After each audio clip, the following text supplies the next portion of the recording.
there are so many important women in my life. Some of these women are family members, friends, colleagues.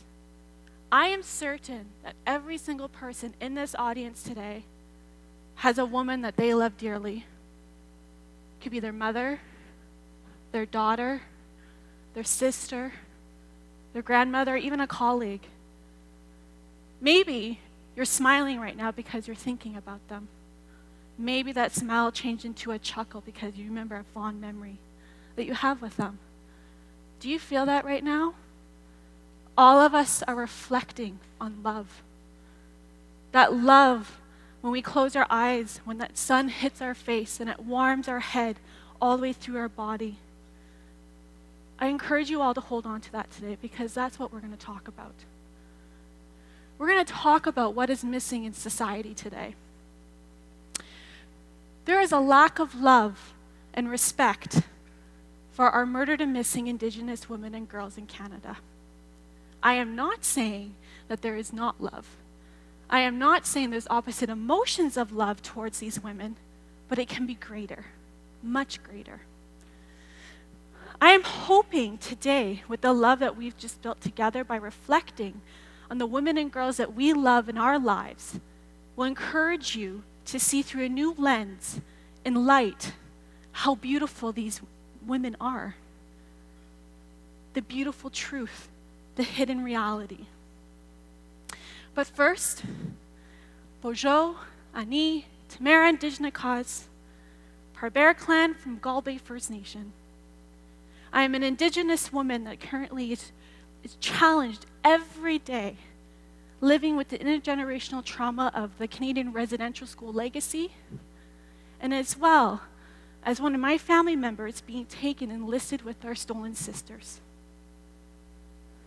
I share this because I live in this fast-paced society that is so disconnected to the land, very academically focused, very career-driven, and I'm walking it wearing a moccasin on one foot and a high heel on the other, doing my best to maintain a balance.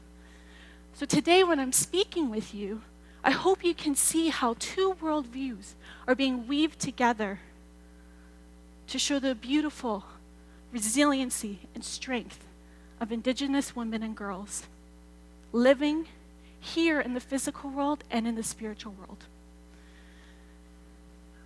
I want to share that I use the term Indigenous to acknowledge all the women and girls that are status and non-status. And this is very important because the representation that we're using today in our Canadian society for our stolen sisters is based on a statistic of status women that are First Nation, Inuit, or Métis. We need to acknowledge a part of honoring them is the history of enfranchisement, where an Indigenous woman, when she married a non-status man, lost her status and Aboriginal rights, along with their children. We also need to acknowledge the 60 scoop from 1960s until the 80s, where Indigenous children were taken away from their families and communities and brought into foster care and adoption. They also lost their status and Aboriginal rights. I'm sharing this because there's hundreds of Indigenous people in our nation who are fighting for their identity and their Aboriginal rights and to regain their culture and family ties. And I want you guys to reflect upon because they could be very visible as an Indigenous person. And statistically speaking, an Indigenous woman has higher chances of being targeted of violence compared to a non-Indigenous person in Canada. When a visible Indigenous person who does not have their status go murdered or missing, they're not acknowledged in that representation. They go into a different category. My hope here is to honor all of these women and to show how controlled the actual culture and the representation of these women are. part of the culture is, that I'm sharing with you today is, and I'm going to share that culture is a trend. And I'm going to share it that I'm going to say that it's perhaps unintentionally this is happening in our country.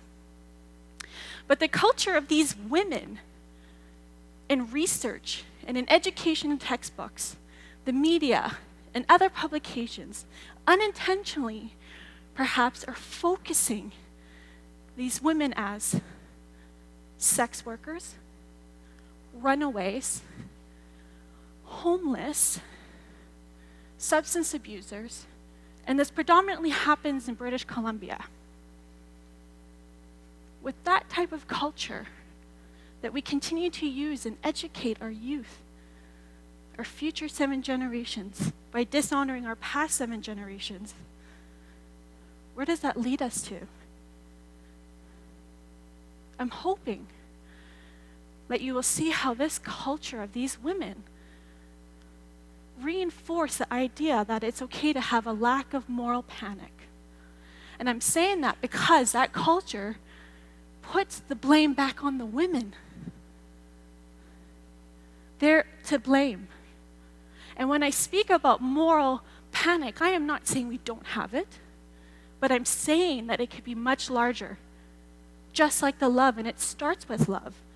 And when I'm saying it could be much larger, I'm talking about a moral panic that is not in just Indigenous families and communities, or in organizations or agencies led by Indigenous peoples. I'm talking about a greater moral panic that is for both nations, Indigenous, non-Indigenous, to unify together, empower one each other, and feel that same fear. That fear that something we love, our livelihood, our safety is being taken. It is a common, living, moral panic. When it's it becomes a common goal to solve it. It becomes a common action together. Together, we unite, empower, and that's part of the healing, the steps that need to come forth. I share now the culture, the misrepresentation, and the statistics. And I shared earlier that my family lives with a legacy of someone being taken. So tonight, as I am honoring my family's case, I'm honoring all women in the spiritual world and on the physical world. My great-grandmother, Jane Bernard, and Doreen Hardy were taken in 1966, right here in the Thunder Bay district, and it's cold case to this day. Now, we remember the culture. Jane, she was 43 years old.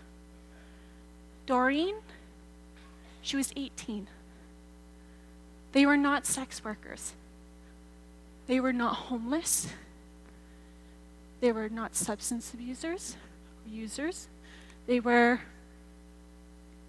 not runaways, and they were not in British Columbia. And more importantly, this happened in 1966, where our statistics that we use for all our research and education use a representation from 1980 to 2012. So, and they are status, so I'm sharing this to hope for you guys to shift a little and see, what are we educating our society? Because we use that education to guide our research. We use the research that comes out to guide our media. Because this type of representation not only dishonors the women in the spiritual world, but it dishonors the Indigenous women and girls here in the physical world as well. And I say that because with the lack of moral panic in that culture, it begins to question, what is my self-worth? Am I worthy of justice? Is my life as equal as a person who is not Indigenous? Am I worthy to find out why does this keep happening? So as I shared earlier, my great-grandmother Jane, she's listed with the murdered and missing.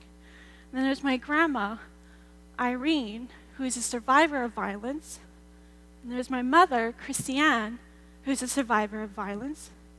And then there's me, Tamara, a survivor of violence. That's a lot of energy, a lot of healing, a lot of questioning of my self-worth. Then you see this in the media and in education as well coming at you. It took me 8 years and counting to say, I am worthy of love. I am worthy to be loved. And this is important because so many Indigenous women and youth that I've worked with question their self-worth every day. Every day is a challenge. Every day is an obstacle to live in our society, to wonder if they're going to be safe or if their children are going to be safe. Their stories echo, much like my family echoes. But you know what else? We are more.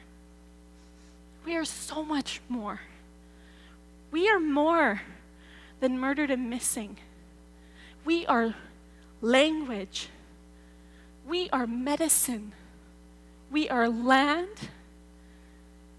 We are culture. We are life givers. We are so much more than murdered and missing. I hope today that you think, when you see our sisters in the media, our publications, our research, that you reflect upon how we are more than that. And how the hidden reality, the beauty of us is more. How our voice is more, our stories are more. To create that shift within society that needs, and that starts with love. To generate that moral panic that is needed, to honor the past 7 generations and the future 7 generations. Because if we don't make that shift, I'm scared to know where our humanity is going. I am scared to see where we're going to lead our research and our education. I hope today you truly leave with not only my voice, but the hundreds of voices that I carry with me every day by working with these women and youth. I hope that we could ignite a new way of learning, doing, being, because I am Tamara Bernard, and I am more than murdered and missing. Miigwech.